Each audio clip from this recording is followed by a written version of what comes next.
efforts of so many of our fellow citizens around the world who are already working so hard for change, even as obstacles keep blocking the way. Optimism is a candle in the darkness. It can brighten the minds of each one of us if we choose to light it.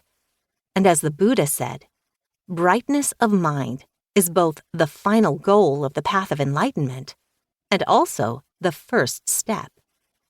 A bright mind is how we can proceed and meaningfully contribute to restoring the incredible web of life we are so fortunate to be part of.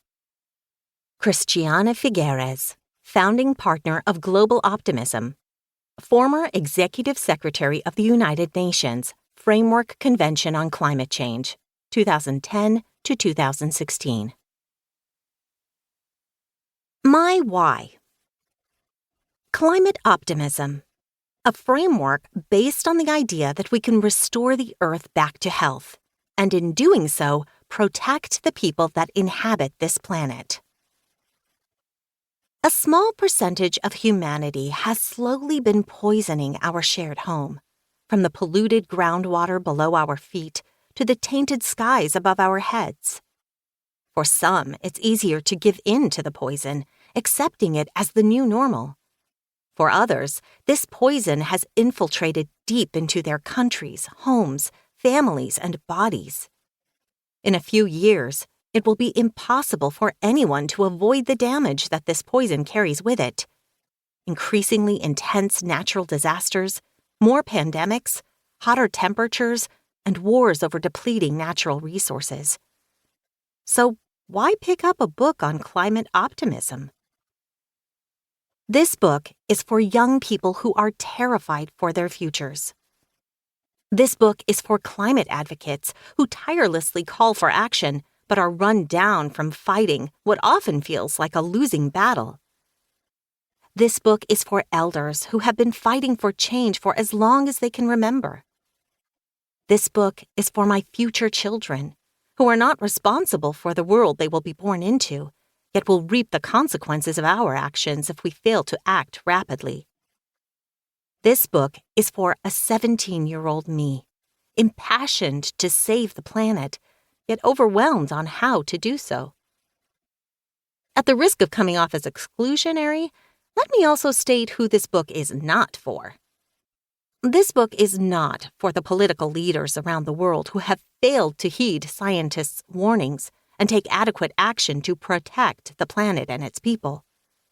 This book is not for corporate leaders who value sustainability as an afterthought, and whose prioritization of profit over people and the planet have gotten us into this ecological disaster.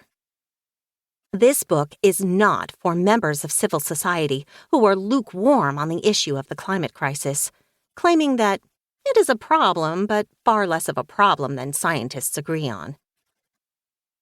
Although it is in my best interest to sell as many books as possible, I want to make sure that nothing in this book gets misinterpreted, twisted, or abused by those in power who use my optimism as an excuse for inaction or delay. I wrote this book because I believe that, in light of our dwindling resources, hope is an unlimited resource. I believe that climate optimism is necessary for mobilizing change. I believe that climate doomism, a fatalistic view of our future, centered on the belief that the Earth is too far gone, is now so pervasive that it rivals climate change denialism. As said by Andreas Karelis, author of Climate Courage, people will choose not to believe in climate change if they believe there is no way to solve it.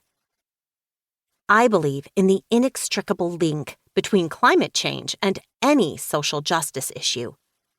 To solve the climate crisis, we must actively work to dismantle systems of oppression that uphold injustices. I believe in empowering and funding communities of color and indigenous communities who are facing the brunt of consequences of climate change, despite contributing the least to the issue. I believe in love, the greatest of all things. When our love for our planet and its people supersedes our love for profit, Earth will begin to heal.